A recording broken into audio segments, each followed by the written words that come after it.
Alright everyone, welcome back. This is Vaipo. I'm back with another game of League of Legends. Yes, I haven't done these in quite a while, and that is purely because I have been busy with WoW and just haven't gotten around to doing much of this. So let's just jump straight into this game. We have another ranked game with a pretty typical build on both sides of the team, of course, as usual. This metagame hasn't changed in quite a while, except for the AD carry with heal. That has changed recently, of course. So at the bottom we have God, I'm rusty with the names, Janna and Sivir versus Graves and Taric. Actually, Lee Sin is coming onto the bottom here, but purple team is going to be aware of his position here with the ward. We do have Nautilus coming in here. Nautilus is of course jungling, Lee Sin is jungling for the blue team. In the middle for the purple team we have Morgana. For the blue team we do have Twisted Fate, and Twisted Fate is coming down the bottom as well, probably going to try to get a bit of a gank here, but he is going to get spotted here if he was going to go up, but of course he didn't, probably realizing that gank would not happen. But there's a lot of pinging going on here. Warwick is getting ganked with Nautilus here. They might actually get a pick up Warwick here if they are careful, if they can pick him up here. Actually, Twisted Fate coming in here to help. He doesn't really have much mana, but might have enough damage to do a bit of damage here. Even though Twisted Fate could go down if he's not careful. Of course, both of them could burst him down very quickly, as Twisted Fate is one of the squishiest champions for playing an AP carry. So Warwick versus Poppy, I do believe that Warwick is probably the stronger top laner for their team. Maybe even for late game he might be a bit stronger, purely because he becomes such a tanky champion and he is just impossible to get out of the lane because of all that lifesteal. Warwick of course is aware of Nautilus's position here, because there is this ward here, probably a bit too far in there. Usually the optimal position is right there where my cursor is right now. This spots pretty much all the locations, and it spots from here as well, because if somebody runs here you might have 1 or 2 seconds less of vision time onto the enemy. So as you can see, Warwick already pulling ahead here. Nautilus is probably going to be doing a bit of babysitting here on top, because purely Warwick is just such a difficult champion to deal with on top. And let's look at his summoner spells. Actually, Ignite and Flash. Yeah, it probably is the best option for him. I mean, Flash is probably one of those spells at this stage. Not probably, sorry, it is. It's one of those spells that just, you always need it. You can't get away with it. Very little champions can actually get away without a Flash at this stage in the game. Maybe Katarina, even though she's not viable for ranked most of the time. Most of the time means 99% of the time probably. Ezreal can get away without Flash. I would say Graves probably might get away with it with that dash, but I'm not quite sure. It's not that far of a distance that he dashes, and of course it's not a Flash, so always being vulnerable. Taric coming up here, probably going to place a ward or pick up the... No, he's not going to pick up the blue. What am I saying?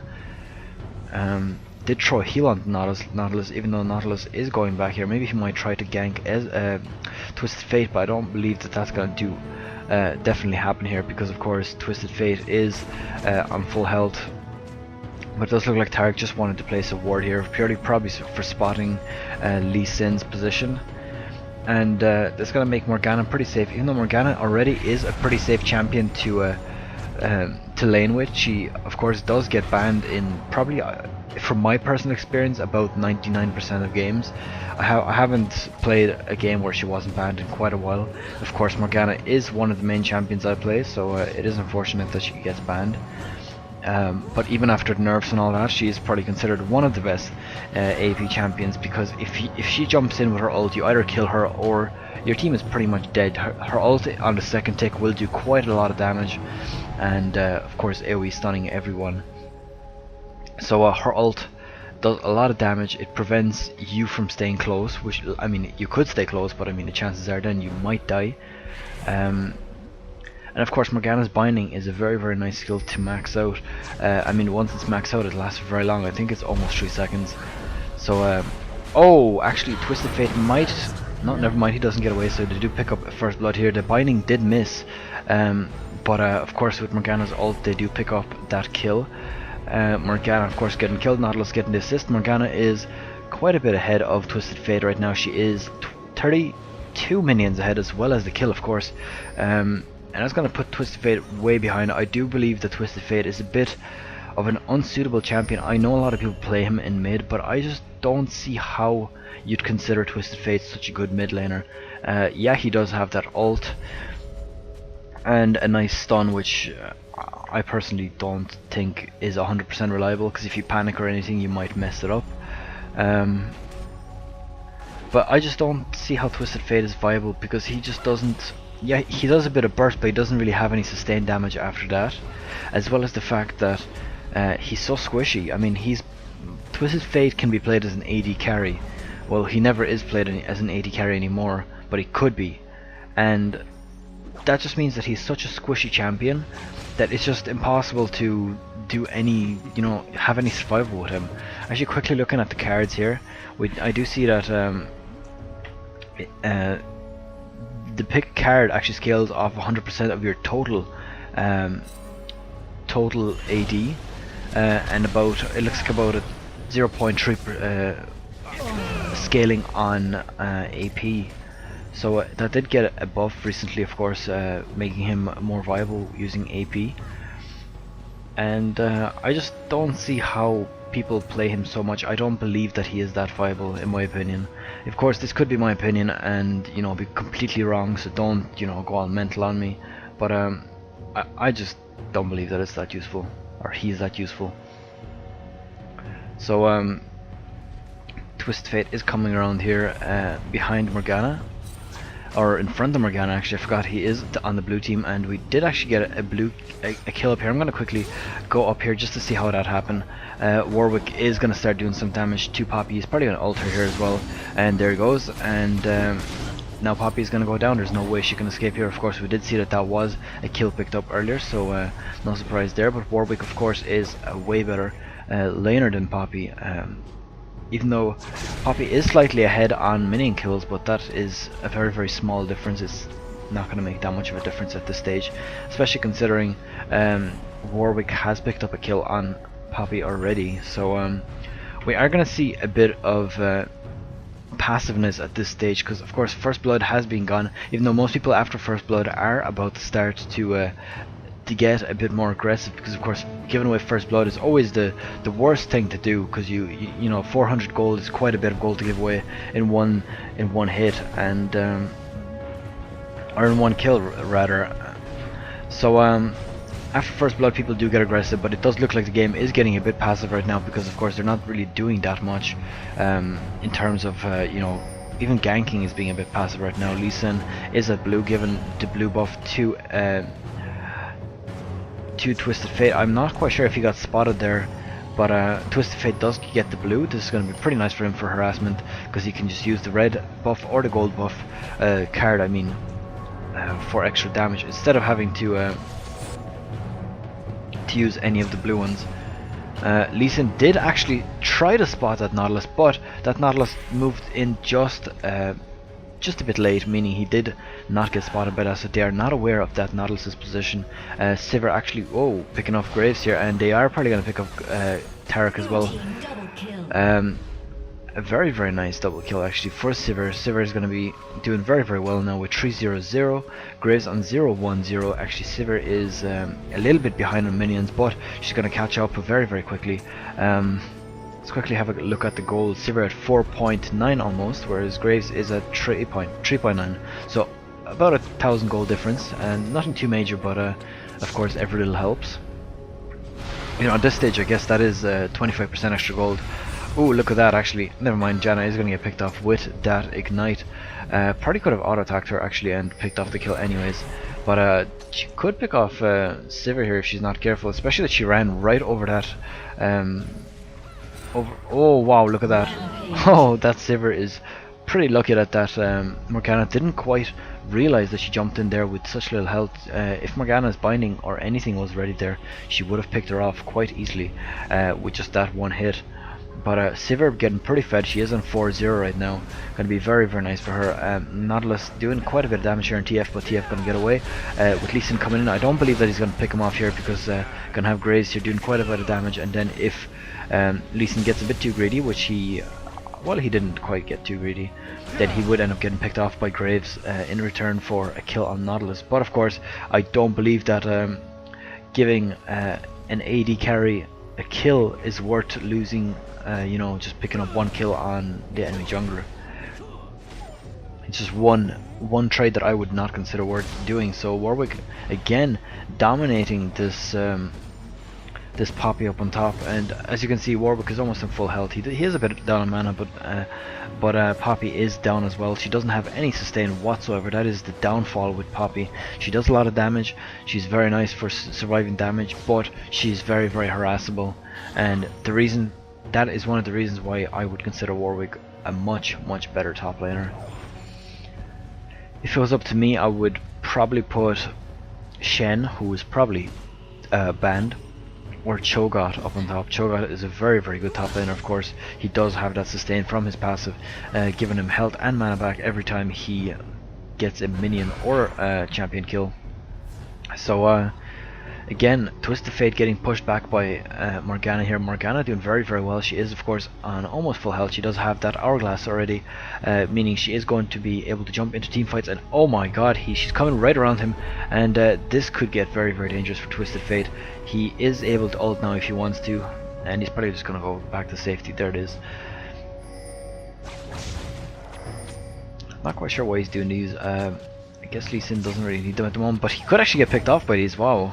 Never mind, I guess lifesteal from them, or life back did kind of give that extra bit of health. Oh, and a nice steal from Lee Sin, actually picking up that blue buff. Morgana is chasing after him, but I don't believe that she's going to pick him off here, especially considering he's on full health with 2 buffs, which means she probably would have ended up taking her on one-on-one if he was, you know, playing it very well, and of course avoiding that ult. We do have Sivir coming in here a little bit greedy. She is going to get picked off, finally getting a shut down. Tarek picking it up, actually. Not the ideal situation, but better than nothing, I guess. So let's go back to the items actually to have a look at what we have. Sivir does have her Infinity Edge. She just picked that up. She did pick up a Vampiric Scepter as well for that sustain. Graves went straight for a Bloodthirster, so Graves is going to be pulling slightly ahead of Sivir in terms of AD, but of course with the extra crit and the crit damage, Soraka is going to be doing quite a lot more damage than Graves, even when Graves fully stacks that Bloodthirster, which will take quite a while. Actually, he already has it almost fully stacked. So let's quickly compare their AD actually. Sivir on 189, Graves is on 202, so yeah, definitely the crit chance that Sivir has is definitely a big, big upgrade over Graves' Bloodthirster, even though Sivir is probably going to go for a Bloodthirster herself right now. Unless she goes for a Phantom Dancer, which I actually don't think she would. But again, Warwick is laying out that Poppy, and is the general way you'd want to do it when you're playing Warwick. You want to be very, very aggressive, building up that Q, of course, for the sustain, and just harassing as much as you can, because as much as they harass you, you can just lifesteal it back. All your auto hits lifesteal, which has always been considered one of Warwick's most overpowered skill. Well, I mean, it's one of the most overpowered passives because it's just so damn good for survival. Ooh, actually, no, she did waste that ult, actually, a very, very risky one, because of course Janna could have gotten away there by just walking away, probably even. And, or I mean, if she put up her, what is called, Zephyr, or Howling Gale, if she put up her Howling Gale and Morgana didn't shield, and you know, got knocked up, then Janna would have gotten away anyways, and that would mean you know, a wasted ult, completely wasted, even though she did waste a flash. I don't believe that on a support it's that worth it, but you know, better than nothing. And actually getting ganked here again with Warwick picking up that kill, because of course he was ulted by Poppy. 3 people up on top. I can't imagine how much QQ there is about you know, missing SS or whatever is going on at the moment, but we do still have 3 people on top, and I do believe that they're going to pick up this Nautilus. I don't really think he can do anything at this stage. No matter what he does, he could have probably avoided maybe giving 2 people, or maybe Warwick an assist, but nothing too major there.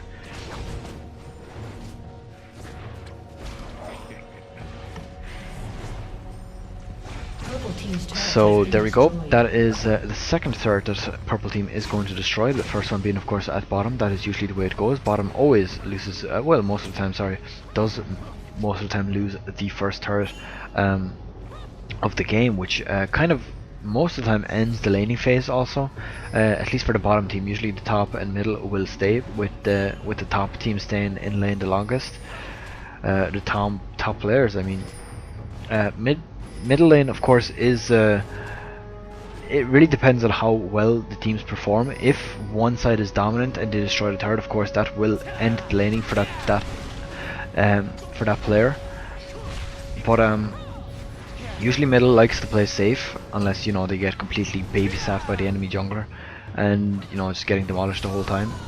And actually, we do have an ult coming in from Sivir, a very, very good ult from Morgana, picking up 3 people. But of course, two of them getting away, one getting picked off. Of course, there was nothing that Sivir could do, or was it Lee Sin that could do, because he was right in the fray there. He's a bit tanky, but I don't, you know, he's not going to survive so many skills at the same time. He got everything thrown at him. Sivir being, you know, doing quite well actually at the moment. She's doing much better than Graves. Graves does have 3 kills less, but he does have 2 assists higher, so I would say he's about 2.5 kills up, or sorry, Sivir is about 2.5 kills up from Graves, and it's going to start to show a bit later when, well, it will show if Sivir keeps scaling at this stage. I mean, at this rate, because of course if she does pick up 2 or 3 more kills, she's going to have a Bloodthirster, and she's going to have a Phantom Dancer. It does look like she's building a Phantom Dancer first, actually, so I did predict that wrong. But we're going to see what's going to happen here. Poppy is going to try to do a bit of damage onto Warwick, not going to be able to do much anyways. Warwick, of course, being very, very tanky already. He does have 190 armor. That is very, very crazy. He is, of course, building that Frozen Heart first, and gonna give him the nice AD survival he's gonna need, because of course they do have Graves, they have Poppy. Poppy is she's probably gonna go AD, even though she does have AP runes. Actually, never mind, that's the Sheen. So she is gonna go AD, I guess. So the only one that was probably a kill, or a kill steal, to be honest. A KS, or kill secured, as some people would put it, with you know, a bit of attitude. But mid turret is looking like it's going to fall any minute now. It is, well, I would say it's about maybe 1 or at most 2 hits from dying, so very, very close here in the middle. Twisted Fate probably going to just pick it up as soon as this minion wave goes there, and which means that the laning phase is going to completely end. Team fights are going to completely start, and there you go, 1 hit. Purple team turret is destroyed, 3 turrets to 1. So purple team is about 3,300 gold ahead right now. This is a very nice advantage for them, even though at this stage it's not that much of a difference, but chances are that a lot of that gold is from the AD carry. So let's have a quick look. 8.5 to 6.8, 6.9, let's just put it that way. So that's a 1.7k gold difference, I believe, or 1.6, something like that. So for an AD carry, that is quite a lot. That is a whole BF sword, which doesn't sound like much, but it's still quite early in the game. BF sword is about 25% AD, if not more. Yeah, it is about 25%. So blue team is looking to be getting a bit aggressive now, because what they want to do is keep this advantage, put on the pressure, but not get too greedy. Of course, if they do get greedy, they're going to start losing a few kills, and you know, of course, giving away a few deaths is never good. You never want to give away an extra, you know, death when you don't have to, because that can of course snowball, especially if it's an AD carry or an AP carry from mid champions do make quite a bit of a difference, especially when it's somebody like Morgana. Morgana, a very, very dangerous mid champion, of course, as I said earlier. Let her scale and feel her wrath. 253 AP at the moment. 25 minutes into the game, that is a pretty nice amount of AP, considering she did go for Zhonya's Hourglass, and she has a Catalyst to protect her already, just purely for defensive purposes, and probably going to turn into a Rod of Ages, or maybe a Banshee's Veil. I'm not quite sure. Perhaps Banshee's Veil, just to make her that bit more tanky. We do have a bit of damage coming onto the turret in the middle. I do believe they're going to push or destroy this turret. Well, no, actually they're going to go back a bit too late, of course. Graves is getting picked up here. Morgana is ulting 2 people. Actually, Janna pushing her off, and they are going to engage. I'm not quite sure if this is going to engage. They could lose off 1 or 2 people here. Nautilus does look like he's going to get away, especially with that third going down, and Lee Sin does get picked off. Sivir does pick off Graves here actually, and Warwick is kind of right behind all enemy lines here, so he's in a bit of trouble if he doesn't be very careful at the moment. But it does look like the purple team is going to back off a little bit. Warwick kind of running in by himself. He is going to jump onto Nautilus. Not the best of ideas to do, to be honest. Nautilus is 175 AD, or sorry, armor, which means that, you know, Warwick wouldn't have done much damage to him anyways. Actually, Poppy is going to jump onto Sivir. Sivir is going to pick him up with, of course, the crazy amount of damage. She is on 620, which means she does have a Phantom Dance, so she does quite a lot of damage at this stage. Purple team is pushing more and more ahead. They did get a little bit sloppy there with Lee Sin getting picked off in the very start, but that came back with the Warwick ult. Of course, Warwick did ult Nautilus, but that did cause Poppy to get a bit greedy onto that Sivir and try to get a kill. Probably would have traded it anyways, even if she did pick up the kill, so nothing she could have done to get away. But purple team is pinging on to the Baron. I don't believe that either team is going to try to do it, because of course we do have a ward from the blue team. Purple team is not aware of what's going on in the Baron, but maybe they're just, you know, trying to avoid getting a Baron kill for the enemy team. So let's see what they're actually seeing here. Well, I don't really need to at the moment, but blue team is going to want to back off here. Of course, they are not aware of where Morgana is. Actually, wait, they are. They did see her with the minions here, but who is missing? I'm not quite sure who's missing. Right, they're all here at the moment. My bad, I did make a fail call there, so there shows the, you know, not casting for, I don't know, I think it's been maybe a week and a half, so this is quite a late cast. I apologize for that. I'll try to do my best to cast a bit more, but I am quite tired these days. I have a lot of stuff to do, as well as being on WoW. I have started raiding again. I know that Mist of Pandaria is coming out soon for those who are WoW players, and we're gonna see what goes on there. I will probably become a bit of a raider in Mist of Pandaria, especially after I level up. I do have a load of subscription time at the moment, which I'm not going to say how I got, but I got it for free. And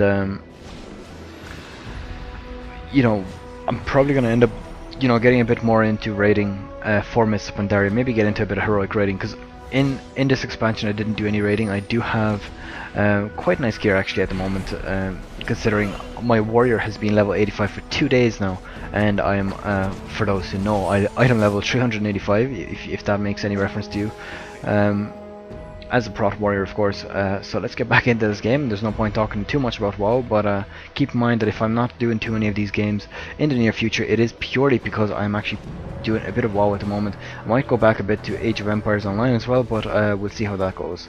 For now, we are on League of Legends. We do have a team fight getting provoked right here in the middle, because of course purple team is showing all 5 players in the middle, which means that the blue team would want to try to stay together now, because of course if one person gets picked off, then the purple team can push like crazy, or they could just try rush a Baron kill. You know, because 4 versus 5, the chances of blue team coming back from that is very, very dim or slim, and you know, of course you never want to risk giving away 4 kills when you have a Baron kill like that.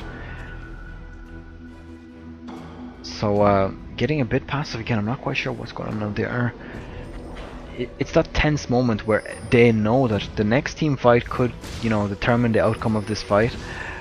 We do have probably Grace picking up this red here, and yeah, Poppy is going to back off. Grace is going to pick up the kill, and actually blue team is doing a Baron kill here. They did pick up Baron.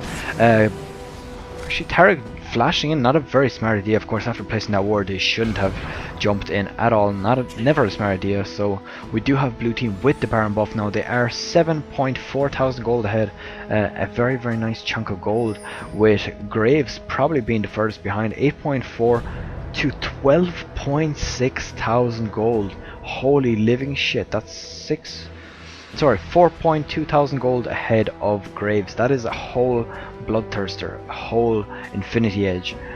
Wow, that is a crazy amount of you know, goal to be ahead out of the enemy AD carry. So Sivir at the moment looking very dominant. She is going to have quite a lot of damage. She did pick up that last Whisper last time, and she might actually have enough for another Bloodthirster right now. So she is probably going to sell either the Doran's Blade or something. Yeah, it's probably the Doran's Blade she's going to sell, if she's going to sell anything at all whenever she goes back. So a 739 crit there, that is a very nice amount of damage to be doing at this stage of the game. This is only 31 minutes into the game, but she is very fed. 7-2 is a very nice sum of kills. She's pretty fed on minion kills as well. 280 minions is quite a lot more than 229. That's like probably 2 champion kills worth 300 gold, roughly like that. I'm not quite sure exactly on the map, but here we are. We're going to have a bit of an engage here. I do believe that if blue team engages under the third, they are going to have a bit of problems with Morgana.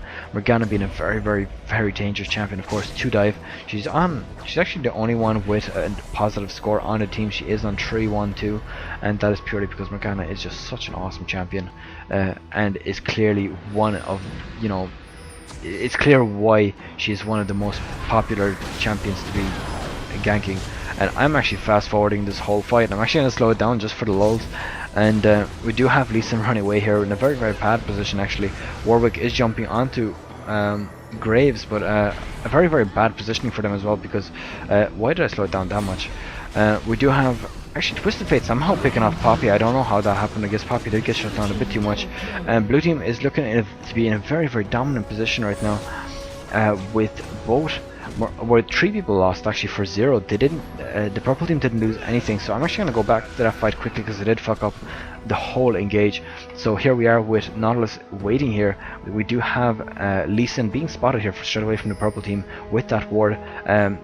Janna did come in here. She did see it with the Oracle. They did place a ward here for themselves. Janna did come in here, of course, see it with the Oracle. But we do have Sivir actually getting almost picked off here. That was a very close call for them. A very lucky ult from, well, not lucky, a skillful ult from Janna. So yeah, that's exactly how it happened here. We do have they threw everything on Sivir really. I do believe that Morgana kind of only picked up Sivir with that ult, which was a bit of a mistake.